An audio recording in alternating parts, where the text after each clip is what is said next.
உறவுகள் அனைவருக்கும் அன்பான வணக்கங்கள். மகாநதியை பொறுத்த வரைக்கும் இப்போது விஜய் காவேரி கல்யாணம் அப்படிங்கிறது வந்துட்டு காவேரி தன்னோட பழைய ஞாபகம்லாம் எதுவுமே வராமல் காவேரி பாப்பாக்காக யோசித்து சரி விஜயை நான் கல்யாணம் பண்ணிக்கிறேன் அப்படிங்கிற மாதிரி யோசிக்கிறேன்னு சொல்லியிருக்காங்க. ஸோ அடுத்த கட்டமாக வந்துட்டு அவங்களுக்கு கல்யாணம் தான் நடக்க போகுதுங்கிறது நமக்கு எல்லாருக்குமே தெரிஞ்ச ஒரு விஷயந்தான்.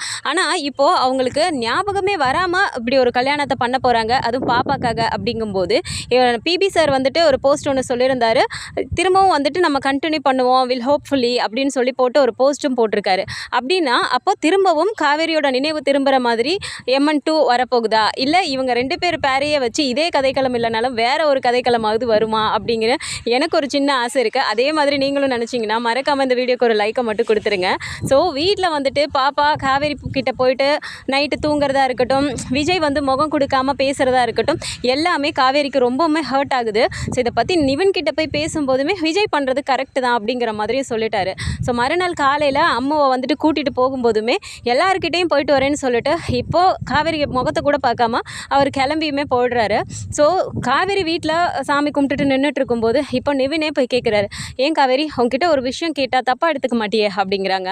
நீ கேட்குற விஷயத்தை பொறுத்து இருக்குன்னு நிவன், எதுக்கு இப்படி கேட்குறீங்க அப்படின்றாங்க. என்ன காவேரி கேட்குறதுக்கு முன்னாடியே நீ இப்படி சொன்னீன்னா எப்படி அப்படின்றாங்க. சரி நிவன் சொல்லுங்க அப்படின்றாங்க. இல்லை உனக்கு வேறு மாப்பிள்ளை பார்க்கலாமான்னு எனக்கு தோணுது. ஏன்னா உங்கள் அக்கா தங்கச்சி எல்லாருமே கல்யாணம் பண்ணி செட்டில் ஆகிட்டாங்க.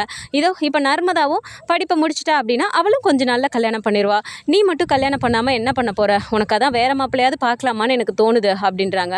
என்ன நிவன் ஆச்சரியமாக இருக்குது, விஜய் சாரை கல்யாணம் பண்ணு விஜய் சாரை கல்யாணம் பண்ணுன்னு எல்லாரும் சொல்லிட்டு இருந்தீங்க, இப்போ என்ன வேறு மாப்பிள்ளைன்னு சொல்கிறீங்க அப்படின்றாங்க. ஆமாம் காவேரி உங்ககிட்ட எத்தனையோ வாட்டி கேட்டுட்டோம், ஆனால் நீ விஜய் பிரதரை தவிர வேறு யாரை வேணால் கல்யாணம் பண்ணிக்கிறேன்னு சொல்கிற, வேறு என்ன பண்ண சொல்கிறீங்களே அப்படின்றாங்க. இல்லை நிவன் எனக்கு ஒரு சின்ன யோசனை தோணுது அப்படின்றாங்க. சொல்லு காவேரி அப்படின்றாங்க. இல்லை விஜய் சாரை பற்றி யோசிக்கும்போது அம்மாவும் பார்க்க பாவமாக தான் இருக்கா, அம்மாவும் என்கிட்ட இவ்வளோ பாசமாக இருக்கா, என்னாலையும் அம்மாவை பார்க்காம இருக்க முடியல, அதனால் அவரையே கல்யாணம் பண்ணிக்கிட்டா என்னென்னா எனக்கும் தோணுது தான் அப்படின்னோடனே காவேரி ஒரு நிமிஷம் இரேன், நீ விஜய் பிரதரை கல்யாணம் பண்ணிக்கிறத பற்றி யோசிக்கிறேன்னு நீ சொன்ன மாதிரி என் காதில் விழுது, அதுதான் உண்மையா அப்படிங்கிறாங்க. ஐயோ நிவன் நீங்கள் கேட்டது எல்லாமே உண்மைதான், எனக்கு அப்படி தான் தோணுது அப்படிங்கிறாங்க. ஐயோ காவேரி அது மட்டும் நடந்துச்சுன்னு வச்சுக்கோவேன், நாங்கள் எல்லாருமே ரொம்ப ரொம்ப சந்தோஷமாக இருப்போம் அப்படின்றாங்க. ஸோ பேசிகிட்டு இருக்கும்போதே பார்த்தா விஜய் வந்து பாப்பாவை கூப்பிடுறதுக்காக வராரு. இதை கேட்ட உடனே விஜய் பிரதர் தான் வந்திருக்காரு அப்படின்னு சொன்ன உடனே காவேரி இந்த இடத்துல இதை பற்றி எதுவுமே அவர்கிட்ட பேசக்கூடாதுன்னு அப்படின்றாங்க.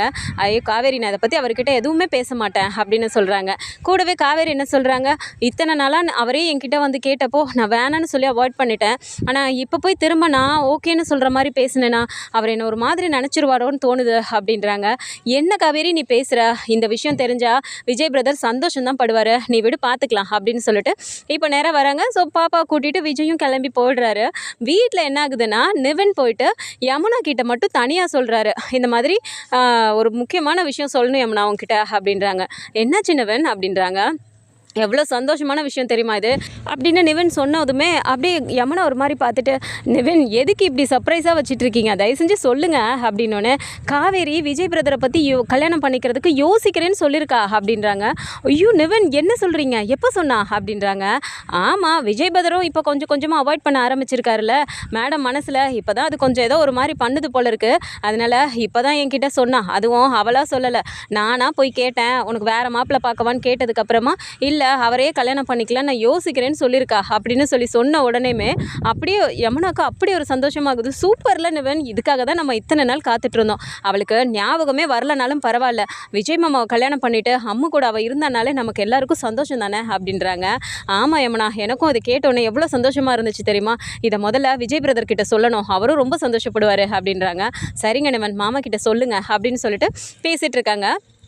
இப்போது சாரதாம்மா வெளியில் போயிட்டு அவங்க அப்போ தான் வராங்க வீட்டுக்குள்ளார வந்த உடனே பார்த்தா யமுனாக்கு அப்படியே சந்தோஷம் தாங்க முடியல. கங்காவையும் சாரதாம்மாவையும் கூட்டிகிட்டு சீக்கிரமாக இங்கே வாங்கலை, அவங்கக்கிட்ட ஒரு முக்கியமான விஷயம் சொல்லணும் அப்படின்றாங்க. இருடி இப்போ தான் நான் வரேன், அதுக்குள்ளே என்னடி வெளியில் நிற்க வச்சுட்டு இப்படி சொல்லிட்டு இருக்க அப்படின்றாங்க. இந்த விஷயத்தை கேட்டால் நீ அப்படி என்னை விட சந்தோஷமாவமா அப்படின்றாங்க. என்னடி சொல்கிற அப்படின்னோடனே, ஆமாம்மா காவேரி அக்கா விஜய் மாமாவை கல்யாணம் பண்ணிக்கிறதுக்கு ஓகே சொல்லிட்டாலாம், யோசிக்கிறேன்னு நிவன் கிட்ட சொல்லியிருக்கா அப்படின்றாங்க. ஏய் என்னடி சொல்கிற நிஜமாவா அப்படின்றாங்க. ஆமாம்மா இப்போ தான் நிவன் வந்து என்கிட்ட சொன்னார், நல்ல வேளை நீயும் வந்துட்ட அப்படின்னோடனே கங்காவுக்கும் ரொம்ப சந்தோஷம், நர்மதாவுக்கும் ரொம்ப சந்தோஷமாக இருக்குது. டக்குன்னு விறுவிறுன்னு போயிட்டு சாரதாம்மா கிச்சனுக்கு போயிட்டு சக்கரை டப்பாவை தூக்கிட்டு வந்துட்டு, ஏ காவேரி காவேரி இங்கே வாடி அப்படின்றாங்க. காவேரி வந்து பார்த்துட்டு, என்னம்மா வெளியில் போயிருக்கேன்னு சொன்னாங்க, ஏன் இப்படி கத்திட்டு இருக்க, இதுன்னு கையில் சக்கரை டப்பா அப்படிங்கிறாங்க. ஐயோ முதல்ல நீ வாயை தொடடி அப்படின்னு சொல்லிட்டு ஒரு ஸ்பூன் சர்க்கரையை அள்ளி அப்படி காவேரி வாயில் கொட்டி விடுறாங்க. என்னம்மா பண்ணிட்டு இருக்க நீ அப்படின்றாங்க. ஆமாண்டி நீ தான் விஜய் தம்பியை கல்யாணம் பண்ணிக்கிறதுக்கு சம்மதம்னு சொல்லிட்டியாமே அப்படின்னு சொன்ன உடனே அப்படியே நிவினை பார்த்து முறைக்கிறாங்க. நிவின் திருன்னு முழிக்கிறாரு. நம்ம யமுனா கிட்ட தானே சொன்னோம், இது அத்தை வரைக்கும் போயிடுச்சா அப்படிங்கிற மாதிரி அவருமே ஒரு மாதிரி பார்த்துட்டு இருக்காரு. ஸோ உடனே இப்போது காவேரி என்ன சொல்லிடுறாங்க, அம்மா இருமா, நான் ஒன்றும் அவரை கல்யாணம் பண்ணிக்கிறதுக்கு சம்மதம்லாம் சொல்லலை, அவரை பற்றி எனக்கு எதுவுமே தெரியாது, அவர் கூட நான் பேசி பழக வேணாமா, அவரை கல்யாணம் பண்ணிக்கலான்னு எனக்கு ஒரு யோசனை வந்துச்சு, ஆனால் அவர்கிட்ட நான் பேசி பழகணும், அதுக்கு எனக்கு செட் ஆனார் அப்படின்னா தான் நான் கல்யாணத்துக்கு ஒத்துக்குவேன், அதுக்கு நான் அவர் கூட ஒரு நாள் டேட் பண்ணணும் அப்படிங்கிறாங்க. அப்போ அப்படி சாரதாம்மா பார்த்துட்டு, டேட் பண்ணுமா அப்படின்னா என்னடி அப்படின்றாங்க. அப்போ நிவினும் அப்படியே பார்த்துட்டு, அது ஒன்றும் இல்லத்த, விஜய் பிரதர் கூட கொஞ்சம் நேரம் உட்காந்து பேசி பழகிறதுக்கு பேர் தான் டேட்டு அப்படிங்கிறாங்க. அதுக்கு என்னடி டெய்லியுமே டேட்டு தானே, விஜய் தம்பி தான் எப்போ பாரு இங்கே வந்துட்டு போகிறாப்லே, உட்காந்து பேச வேண்டியதானே நீ அப்படிங்கிறாங்க. ஐயோ அம்மா அதுனா அது கிடையாதுமா அப்படின்றாங்க. அப்போ உடனே கங்காவும் பார்த்துட்டு, மா அப்படி இல்லைம்மா, வீட்டில் நம்ம எல்லோரும் முன்னாடி வச்சு பேசுறதுக்கு பேர் டேட்டு கிடையாது, அவங்க தனியாக போய் எங்கேயாவது மீட் பண்ணி பேசுகிறதுக்கு பேர் தான் டேட்டு அப்படிங்கிறாங்க.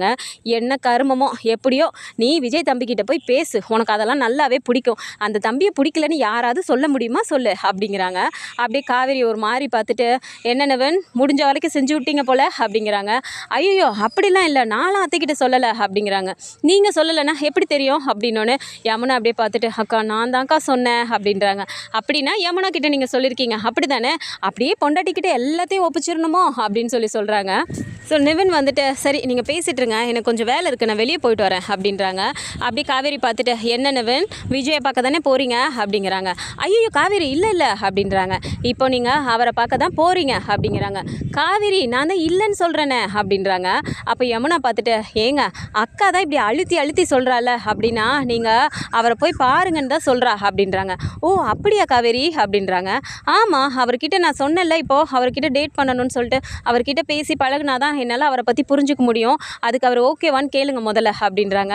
நீ இதை சொல்லிட்டில காவேரி, இது போதும், நான் போய் உடனே விஜய் பிரதர் கிட்ட சொல்கிறேன் அப்படின்னு சொல்லிட்டு உடனே வந்துட்டு விஜய்க்கு வந்து ஃபோன் பண்ணுறாரு. ஃபோன் பண்ணிவிட்டு, பிரதர் எங்கே இருக்கீங்க அப்படின்றாங்க. சொல்லுங்கள் நவன், நான் வீட்டில் தான் இருக்கேன் அப்படின்றாங்க. சரி எங்கேயும் போயிடாதீங்க, அங்கே இருங்க, இதோ நான் ஒரு 10 நிமிஷத்தில் அங்கே வந்துடுறேன் அப்படின்றாங்க. என்னாச்சு பிரதர் எதுவும் சந்தோஷமாக பேசுகிறீங்க அப்படின்றாங்க.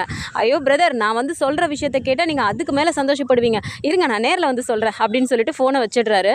வீட்டில் வந்துட்டு அப்படியே விஜய்க்கு ஒன்றுமே புரியல, என்ன நிவின் பிரதர் இப்படி சொல்லியிருக்காரு அப்படின்னு சொல்லிட்டு வெளியில் வந்து நின்றுட்டு இருக்காரு. கரெக்டாக நிவினும் வண்டியை வந்து நிப்பாட்டின உடனே வேகமாக வந்துட்டு விஜயை கட்டி பிடிச்சிக்கிறாரு.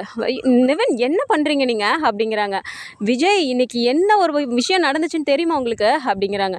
என்ன பிரதர் ஃபோனில் கேட்டாலும் சொல்லலை, நேரில் வந்து சொல்கிறேன்னு சொல்லிட்டு இப்போ என்னவே கேள்வி கேட்குறீங்க அப்படிங்கிறாரு விஜய்.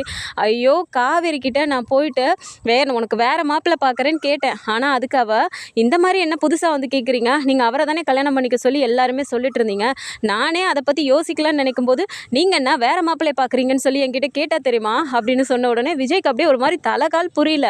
நிஜமாவா சொல்கிறீங்க நிவன் அப்படின்றாங்க. ஐயோ விஜய் பிரதர் சத்தியமாக சொல்கிறேன், வீட்டில் இப்போ எல்லாரும் எவ்வளோ சந்தோஷமாக இருக்காங்க தெரியுமா காவேரி இதை சொன்ன உடனே அப்படிங்கிறாங்க. அப்படியே விஜயும் ஒரு மாதிரி நிற்கும்போது, ஆனால் இதில் காவேரி ஒரு ட்விஸ்ட் வச்சுருக்கா அப்படின்றாங்க. அதானே பார்த்தேன், ஆர்வ கோளாறு அவ்வளோ அதெல்லாம் சொல்லிடாது, என்ன ட்விஸ்ட் வச்சுருக்காங்க மேடம் அப்படின்னு சொல்லிட்டு விஜய் கேட்குறாரு. அது ஒன்றும் இல்லை விஜய், உங்களை பற்றி காவேரிக்கு எதுவுமே தெரியாதான் அப்படின்றாங்க. யார் என்னை பற்றி அவளுக்கு தெரியாதாம்மா, சரி அப்படிங்கிறாரு. பிரதர் அதெல்லாம் முன்னாடி, இப்போ தான் காவேரி எல்லாத்தையும் மறந்துட்டால அப்படின்னோடனே அப்படியே விஜய் பார்த்து சிரிக்கிறாரு. நிவினும் சிரிச்சிட்டு, அதனால் மேடம் உங்கள் கூட டேட் பண்ணணுமா அப்படிங்கிறாங்க. இதை கேட்ட உடனே விஜய்க்கு அப்படி சிரிப்பு வருது, பயங்கரமாக சிரிக்கிறாரு. என்ன விஜய் சிரிச்சிட்ருக்கீங்க அப்படின்றாங்க. இதெல்லாம் எங்கே போய் சொல்கிறது, கட்டின புருஷனை பற்றி தெரியலன்னு சொல்லிட்டு கட்டின புருஷன் கூடயே டேட்டிங்க்கு கேட்க சொல்லி அனுப்பியிருக்காளே, அவளெல்லாம் என்ன சொல்கிறது அப்படிங்கிறாங்க. இது கேட்டதுமே நிவினும் சிரிச்சிட்டு, சரி விடுங்க விஜய், இந்த அளவுக்கு அவள் இறங்கி வந்திருக்காள், இதுக்காக தானே நம்ம எல்லாருமே காத்துட்ருந்தோம் அப்படிங்கிறாங்க. சரி நீங்கள் சொல்கிறதும் உண்மைதான் அப்படிங்கிறாரு. சரிங்க விஜய், அப்படின்னா நாளைக்கு நீங்கள் மீட் பண்ணி பேசிடுறீங்களா அப்படிங்கிறாங்க. நாளைக்கா நிவின், என்ன நீங்கள் நாளைக்குங்கிறீங்க, இப்போ என்ன சும்மா தானே இருக்கேன், இப்போவே டேட் பண்ணலான்னு சொல்லுங்கள் காவேரி கிட்ட அப்படின்னோன்னு நிவினுக்கு அப்படியே ஒரு மாதிரி சிரிப்பாக வருது. என்ன பிரதர் இவ்வளோ ஆர்வமாக இருக்கீங்க அப்படின்றாங்க. பின்ன என் பொண்டாட்டியே என்கிட்ட பேசணும்னு சொல்லி கேட்டிருக்கா, அந்த ஆப்பர்ச்சுனிட்டியை நான் மிஸ் பண்ணுவேனா? ஆஹா, இப்போவே வந்துட்டு நான் ஃப்ரீயாக தான் இருக்கேன், அதனால் இப்போவே டேட் பண்ணலான்னு நீங்கள் சொல்லிடுங்க அப்படிங்கிறாங்க. ஐயோ பிரதர், நீங்கள் நேற்று வரைக்கும் அவகிட்ட மூஞ்சி கொடுத்து கூட பேசல, இப்போ போயிட்டு உடனேன்னு சொன்னால் அவங்கள ஒரு மாதிரி நினைக்க மாட்டாளா அப்படின்னோடனே விஜய் யோசிச்சுட்டு, ஓ அப்படி சொல்கிறீங்களா அப்படிங்கிறாங்க. ஆமாம் பிரதர், அவளை பற்றி தான் உங்களுக்கு தெரியும்ல, உடனே அப்படின்னா இந்த ஆள் சும்மா தான் அப்படி நடிச்சிருப்பார் போல், நான் அதையும் சொன்னாலும் சொல்லுவா அப்படின்றாங்க. சரி ஓகே, அப்படின்னா அவகிட்டயே கேளுங்க எப்போ மீட் பண்ணலான்னு, அவளே ஒரு டைம் சொல்லுவாள், அந்த டைமே ஃபிக்ஸ் பண்ணிக்கலாம் அப்படின்றாங்க. சரிங்க பிரதர் அப்படின்னோடனே, சரிண்ணா இப்போது நிவினும் வீட்டுக்கு வந்து சொல்கிறாரு, இந்த மாதிரி காவேரி நான் போயிட்டு பார்த்து பேசிட்டேன், ஆனால் அவர் உன்கிட்டே டைம் கேட்க சொல்லிட்டாரு அப்படின்றாங்க. காவேரி அப்படியே பார்த்துட்டு, சரிங்க நிவன் இப்போ அவர் ஃப்ரீயாக இருக்காரான்னு கேளுங்க, இப்போவே பார்க்கலாம் அப்படின்றாங்க. என்ன காவேரி இப்பயே வா அப்படின்றாங்க. ஆமாம், இது எதுக்கு நான் தள்ளி போட்டுக்கிட்டு, இப்போவே போய் நான் பேசி பார்க்குறேன் அவர்கிட்ட அப்படின்றாங்க. சரி எங்கே போய் பார்ப்ப அப்படின்னோடனே, அவர் வழக்கமாக ஒரு காஃபி ஷாப்புக்கு வருவார், அதே காஃபி ஷாப்புக்கு நான் வரேன்னு சொல்லுங்கள், 6:30 மணிக்கு அங்கே வர சொல்லுங்கள் அப்படின்றாங்க.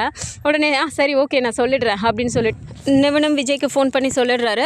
ஓகே அப்படின்னு சொன்ன உடனே இப்போ காவேரியும் இங்கேருந்து கிளம்புறாங்க. உடனே நிவன் பார்த்துட்டு, காவேரி நான் வேணால் வந்து ட்ராப் பண்ணவா அப்படின்றாங்க. இல்லை வேண்டாம் நிவன், நான் ஆட்டோ பிடிச்சி போய்க்கிறேன் அப்படின்னு சொல்லிட்டு கிளம்பிடுறாங்க. இங்கே வீட்டில் பார்த்தா சாரதாமா ரொம்ப கேஷுவலாக சந்தோஷமாக உட்காந்துருக்காங்க.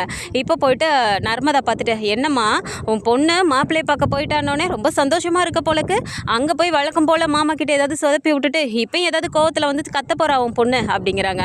ஏய் என்னடி நினச்சிட்டு இருக்கேன் என் மாப்பிள்ளையை பற்றி, அவள் போய் உட்கார்ந்தாலே போதும் எப்படி பேசி அவளை வழிக்கு கொண்டு வரணும்னு விஜய் மாப்பிள்ளைக்கு தெரியும், எனக்கு அந்த பயம்லாம் இல்லடி, தம்பி இருக்கும்போது எனக்கு என்ன பயம், அவள் வரும்போது நான் சம்மதம் சொல்லிட்டேங்கிற மாதிரி சொல்லிட்டு தான் வருவா பாரு அப்படின்னு சொல்லிட்டு நல்லா பேசிகிட்டு இருந்தவங்க திடீர்னு கண் கலங்க ஆரம்பிக்கிறாங்க.